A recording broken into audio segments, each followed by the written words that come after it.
नमस्कार दोस्तों। आज का दिन भी इजराइल पर भारी पड़ा। एक तरफ ईरान ने क्लस्टर बम फायर कर दिया, ईरान ने इजराइल में माइक्रोसॉफ्ट ऑफिस उड़ा दिया, वाइजमैन रिसर्च सेंटर उड़ा दिया जहां पर तमाम रिसर्चर्स रिसर्च करते थे। तो एक तरीके से ईरान ने, इजराइल ने जो किया, उनके साइंटिस्ट को मार करके उसका बदला ले लिया।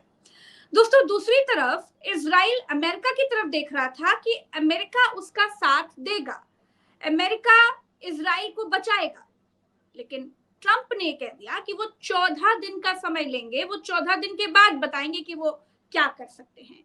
तो दोस्तों, इजराइल ईरान के सामने अकेला है और इजराइल भी ये बात जानता है कि वो ईरान से अकेले नहीं लड़ पाएगा। तो आखिर ट्रंप ने इजराइल को बीच मझधार में क्यों छोड़ दिया? 14 दिन में आखिर ट्रंप कौन सा हवन करेंगे? आखिर ट्रंप कब इजराइल के साथ आएंगे भी या नहीं आएंगे? इन सब पर बात करेंगे। आज हमारे साथ वरिष्ठ पत्रकार और विदेश मामलों के जानकार उरूस खान साहब हैं। उरूस साहब, आपका बहुत बहुत स्वागत है। शुक्रिया। ट्रंप ने क्यों छोड़ दिया अपने दोस्त का साथ? भाई, अपने दोस्त को पिटता देख तो खड़ा होना चाहिए ना अमेरिका को, लेकिन 14 दिन का समय मांग लिया। भाई, धर्म तो था कि इजराइल के साथ खड़े रहते, लेकिन ये तो पतली गली पकड़ के निकल लिए। ऐसा क्या हो गया?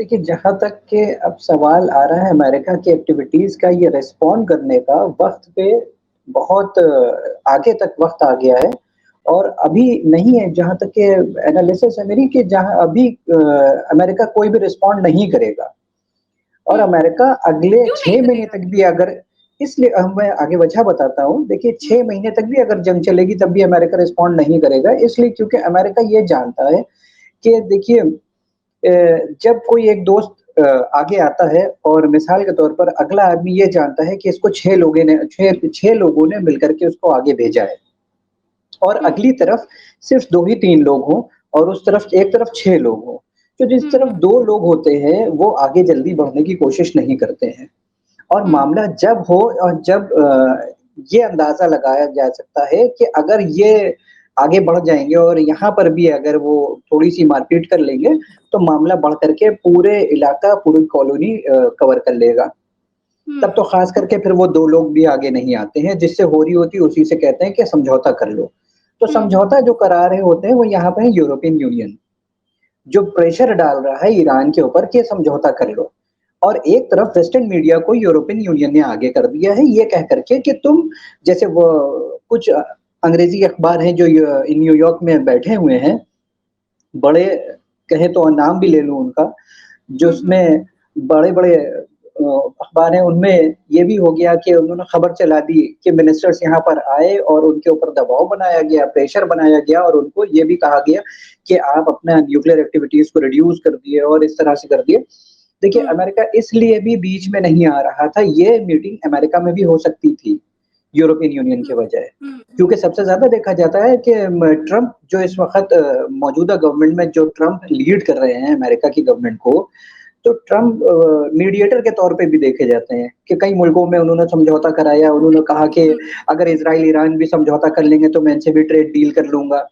तो यहाँ पर भी, तो यहाँ पर वो पॉइंट तो है ही नहीं कि क्रॉस बॉर्डर कॉन्फ्लिक्ट चल रहा हो या फिर कोल्ड रीजन वॉर चल रही हो, तो यहाँ पे इस तरह का तो सीन है नहीं। यहाँ पर तो वॉर इतनी ज्यादा एस्केलेट हो चुकी है कि कैजुअलिटीज नियरली 2000 पहुंच चुकी हैं।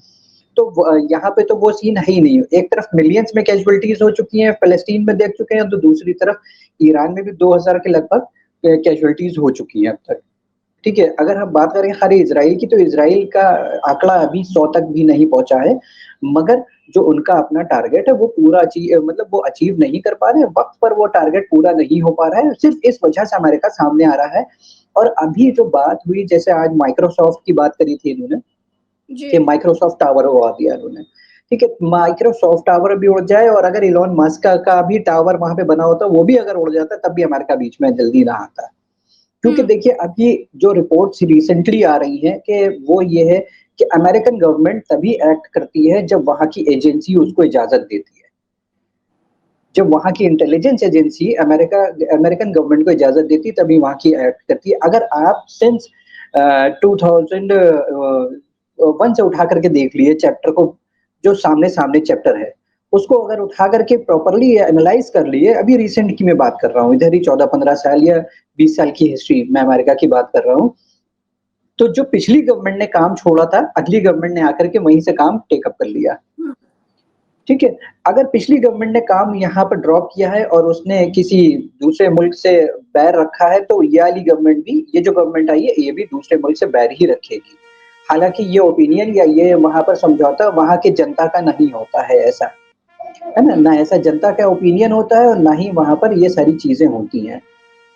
ठीक है? अब दूसरी हम बात एक तरफ करते हैं कि अगर इस तरह से जो अमेरिका की बात अभी अमेरिका की बात जो अभी देखी गई है कि जिस तरह से अमेरिका सामने नहीं आ रहा है और यूरोपियन यूनियन को आगे कर दिया है कि इनके हम्म, मिनिस्टर्स तुम्हारी तरफ आ रहे हैं और तो तुम इनसे बात करो डीएस्केलेशन की।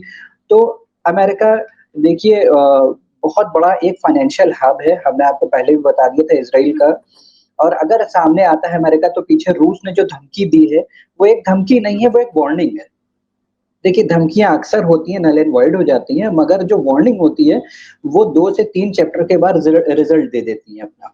हम्म, और हालाँकि जब एक तरफ ये देखा जा रहा है कि पुतिन को इन्होंने पहले ही म क कन्विंस कर रखा था यूक्रेन वाले मामले में।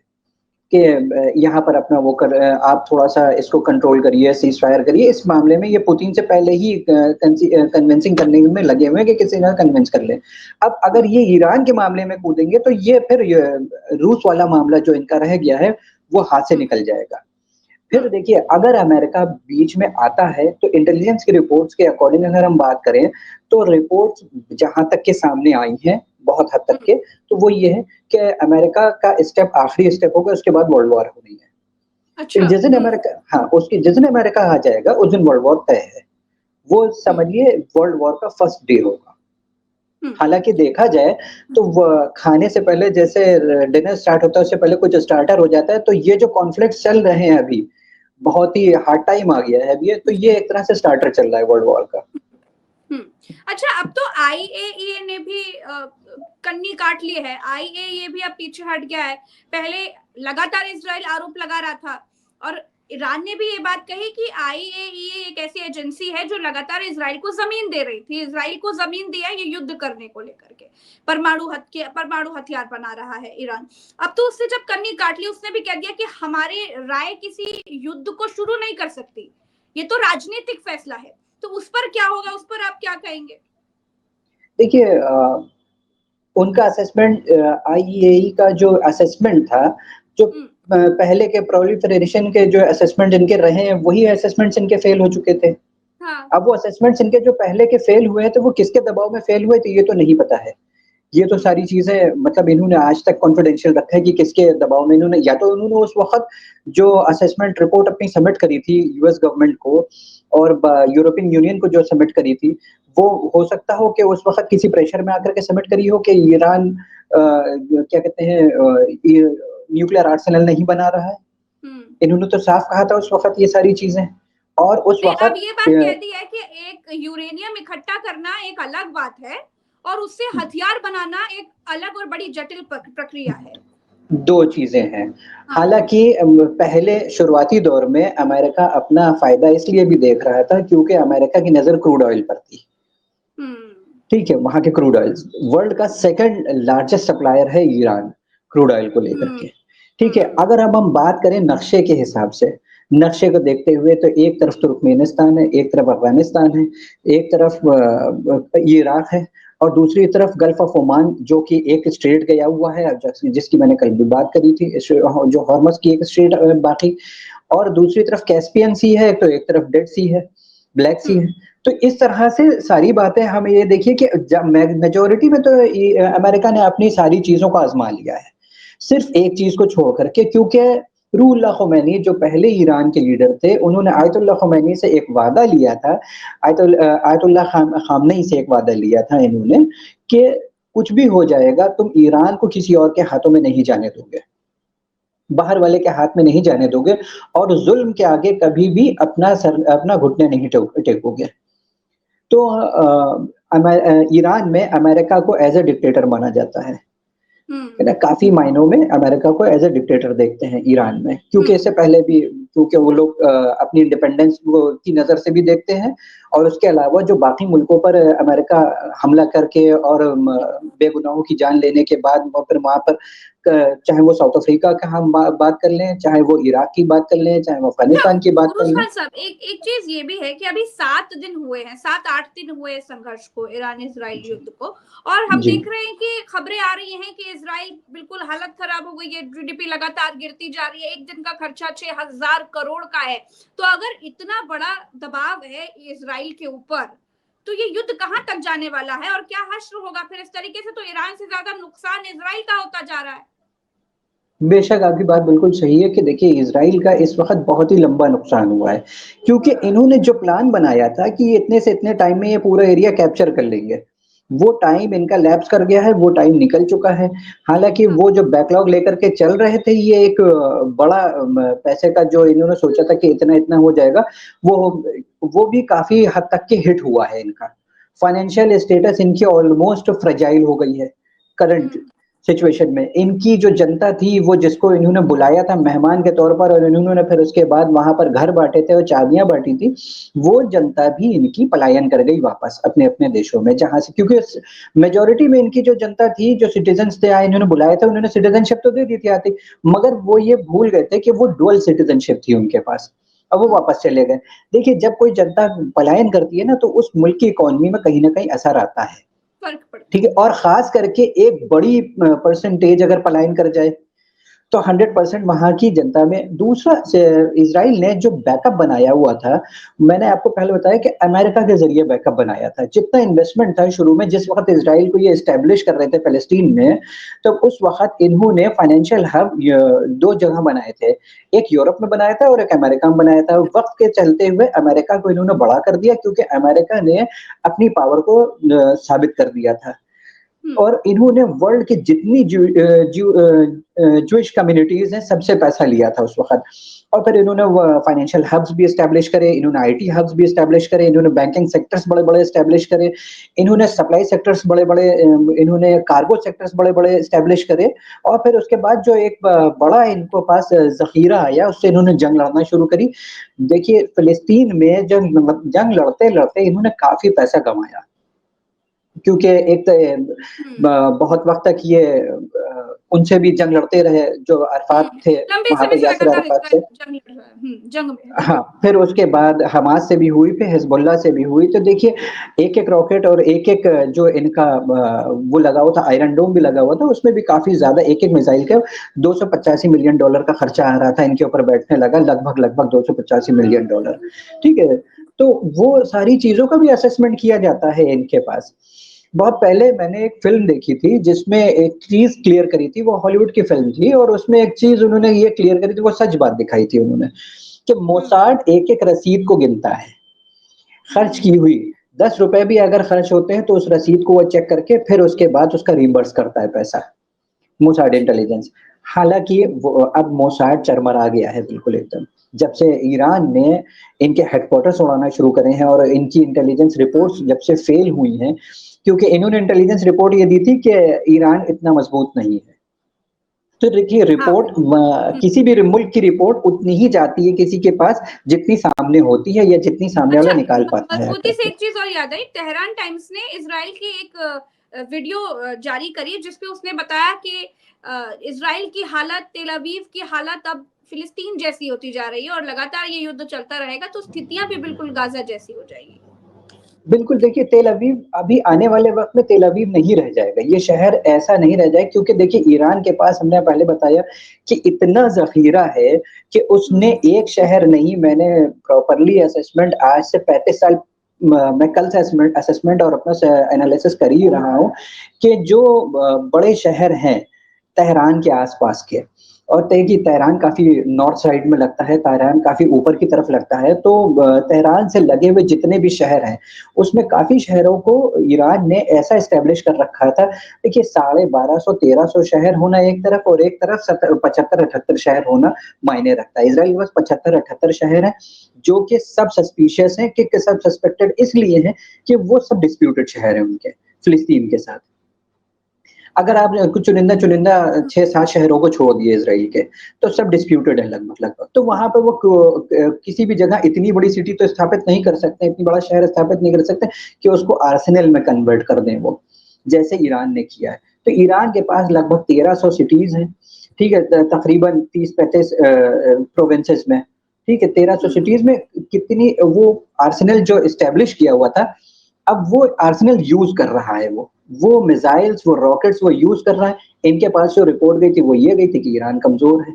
वो अचानक से तो बेंगुर में जब ये बेंगिर जब उस पर निकले रोड पर, तो वहाँ के एक मिनिस्टर ने इनसे क्रॉस क्वेश्चन कर लिया और जो वहाँ का मेयर था उसने क्रॉस क्वेश्चन कर लिया, पीछे इनकी काफ़ी आवाम खड़ी हुई थी कि तुमने ईरान को प्रोवोक किया, तुमने ईरान को छेड़ा। तो बेंगिर ने प्रॉपर्ली रिस्पॉन्ड किया सीधे-सीधे और बहुत ही हार्ड टॉक हुई वहाँ पर और एक ही अल्फाज़ मुँह से निकला कि हमें ईरान की ताकत का अंदाज़ा नहीं था। तो ये तो एक इतना बड़ा इस लेवल का मिनिस्टर तभी कह सकता है ना कि जब उसके पास रिपोर्ट ही ना हो। बिल्कुल।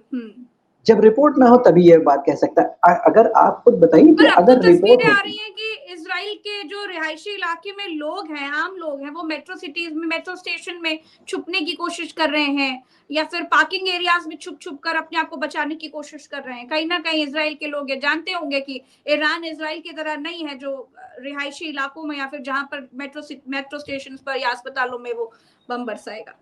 नहीं, ये तो रिपोर्ट्स बिल्कुल इजराइल की गलत थी कि रिहायशी इलाकों में ईरान रॉकेट दाग रहा है। देखिए, ईरान की भी अपनी इंटेलिजेंस बहुत स्ट्रॉन्ग है और उसका अपना सैटेलाइट व्यू भी बहुत स्ट्रॉन्ग है। तो रिहायशी इलाके में इनके किसी भी ईरान ने पहले इनको कई अल्टीमेटम्स और वार्निंग दी थी कि वहाँ के शहरों को इवैक्यूएट कर दिए। इवैक्यूएट करा दिए, शहर को खाली करा दिए, एम्प्टी करा दिए।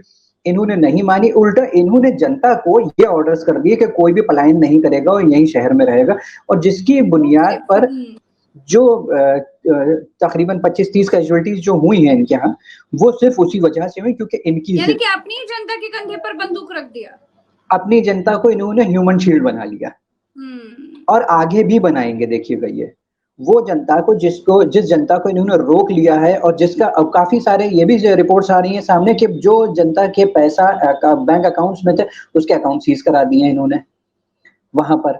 और टनल्स में हालत ये है कि ये लोग आपस में जो वहां की सिटीजन्स थे वो ये लड़ रहे हैं कि नहीं तुम पोलैंड से आए तो तुमको नहीं एंटर देंगे, तुम्हें इजराइल सिटीजन नहीं मिली है। दो दे आर ज्यूज, हालांकि वो ज्यू है, जो सामने वाला जिसको ये भगा रहे है वो खुद भी यहूदी है और जो ये यहूदी से ये बात कह रहा है कि तुम पोलैंड से आए हो और तुम्हारे पास सिटीजनशिप नहीं, इसलिए तुम बंकर में नहीं रह सकते। तो वो उस तरह की जो पब्लिक थी वो इकट्ठा होकर के वो मेट्रो स्टेशन पे डिलिबरेटली यानी कि जबरदस्ती जानबूझकर आना पड़ा उनको, वरना इनके पास ऑलरेडी बंकर्स और टनल्स इन्होंने काफी ज्यादा स्ट्रॉन्ग बना लिए थे। अच्छा, क्या अब कारण देखा है जाए कि इजराइल में मौतों की संख्या, घायलों की संख्या कम है और ईरान में मौतों की संख्या और घायलों की संख्या बहुत ज्यादा है? क्योंकि इनके पास ये रिपोर्ट आ गई थी कि ईरान हमला करने वाला है, इन्होंने पूरी जनता को उठा करके बंकर और उसमें टनल में शिफ्ट कर दिया था।